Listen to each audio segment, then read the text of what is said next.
nom du Père et du Fils et du Saint-Esprit. Amen. Bien-aimés dans le Christ, nous sommes aujourd'hui jeudi 17 décembre. Et la parole de Dieu que notre Mère Église nous propose est extraite de l'évangile de Matthieu, chapitre 1er, versets 1 à 17. Généalogie de Jésus-Christ, le fils de David, fils d'Abraham. Abraham engendra Isaac. Isaac engendra Jacob. Jacob engendra Judas et ses frères. Judas, de son union avec Tamar, engendra Pharès et Zara. Pharès engendra Esron. Esron engendra Aram. Aram engendra Aminadab.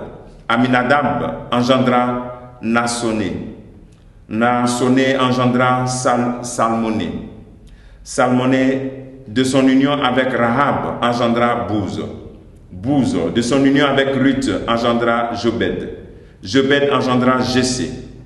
Jessé engendra le roi David.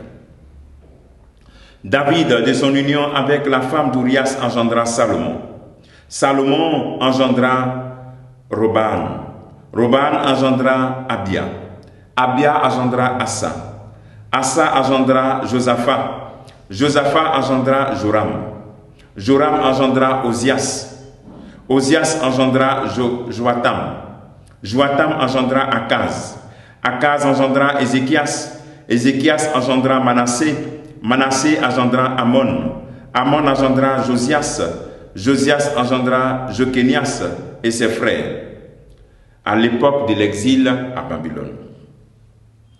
Après l'exil à Babylone, Jokénias engendra Salatiel. Salatiel engendra Zorobabel. Zorobabel engendra Abioud. Abioud engendra Eliakim. Eliakim engendra Azor. Azor engendra Sadok. Sadok engendra Hakim. Hakim engendra Eliud. Eliud engendra Éléazar. Éléazar engendra Maten. Matam engendra Jacob. Jacob engendra Joseph, l'époux de Marie, de laquelle fut engendré Jésus, que l'on appelle Christ. Le nombre total des générations est donc, depuis Abraham jusqu'à David, 14 générations. Depuis David jusqu'à l'exil à Babylone, 14 générations. Depuis l'exil à Babylone jusqu'au Christ, 14 générations.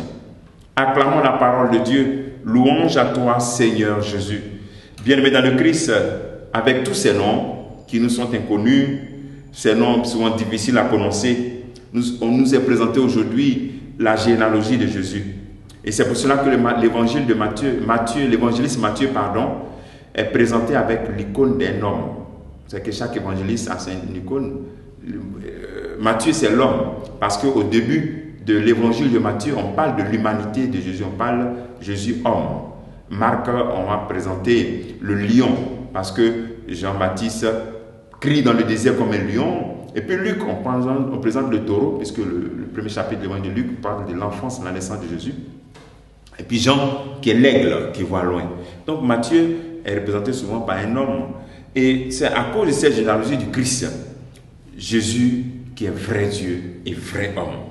Voilà ce qu'il faut retenir. Mais en même temps que cet évangile nous affirme l'humanité du Christ, ça nous pousse aussi à savoir que notre humanité est capable de sanctification. Toi qui crois que c'est impossible d'être saint, si tu vois que Jésus est né aussi d'une génération, il a eu une généalogie, donc toi aussi, tu peux être saint, tu peux être Dieu comme lui, c'est-à-dire aspirer à cette beauté, à cette vie glorieuse. Mais aussi, il est bon de noter que dans ces généalogies, il y a les pécheresses et des pécheurs. Nous avons 4 femmes qui étaient des étrangères. C'est-à-dire qu'elles n'étaient pas juives, des cananéennes. Tamar, qui était une cananéenne, qui était aussi une prostituée. Il y avait aussi Rahab, une prostituée. Ruth, la Moabite. Et puis Batsabé, qui était celle avec qui David s'est uni pour donner Salomon. N'oubliez pas que David a tué a fait tuer à la guerre le mari de Batsabé pour pouvoir prendre cette femme-là. Donc il y a eu des réalités de péché dans cette généalogie. Pour nous dire quoi? Que le Christ vient aussi sauver notre humanité pécheresse. Et en même temps, on se rend compte que cette généalogie n'est pas pure. Donc souvent, il y a aussi cette mentalité où beaucoup veulent être, il y a souvent un nationalisme un peu trop poussé qu'on veut être les purs. Je suis Annie de race pure. Voilà. Il faut que le chrétien puisse comprendre que nous sommes tous une humanité.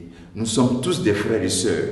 Même dans la généalogie de Jésus, il y a eu des païens, c'est-à-dire des non-juifs. Alors donc, il ne faut pas rejeter les autres.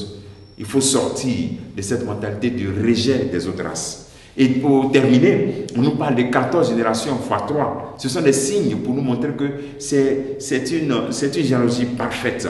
3 qui est l'expression de la divinité, Dieu 3 fois saint, et aussi 14 générations, 7 fois 2, le signe de la perfection.